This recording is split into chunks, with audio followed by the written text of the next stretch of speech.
Hello guys, LifeHackster here. Quick video today, and this is for the Eufy SoloCam S340 users or anybody that's been checking and wanting this wireless tracking security camera.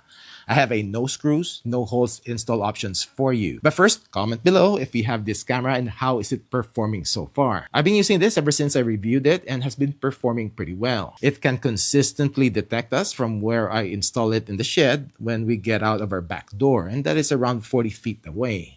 This is when I was testing the triggering of the Eufy's outdoor lights, and my son actually got startled because he didn't know.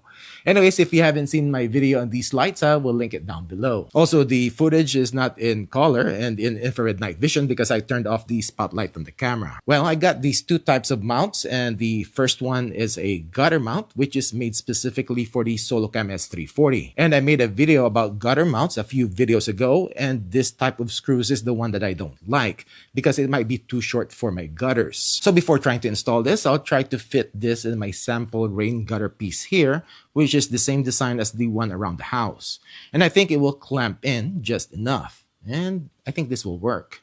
Now, the second screwless mount that I'll show you is the siding mount, and also made specifically for the Eufy SoloCam S340. Well, let's try this out. First, remove the 3 screws on the mount. Then line up the S340 mount and screw it back in using the 3 screws. The screws are just the correct length and should be flushed on the backside. Climb up to your gutters and just clamp this in, and the closer to the gutter supports, the better.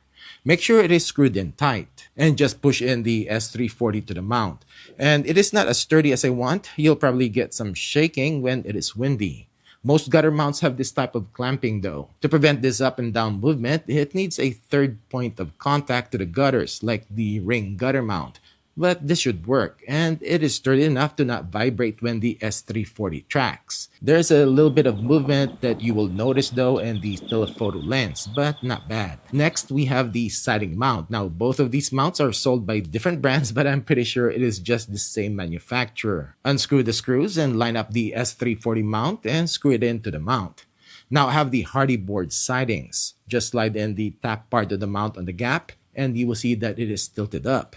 But when you slide in the camera, the weight of it will hold the camera down and also will secure it to the siding so it will not fall off. You can adjust the leveling screws if needed, but mine is still somewhat tilted up and it is just fine. Now you have a no screw holes type of install for your SoloCam S340. Please note, especially for the siding mount, try to install the cameras as high as you can so it cannot be easily reached. I know the gutter mount is going to be your roof height, so no issue there. Plus, it is the perfect location for the solar panel to get the most sunlight.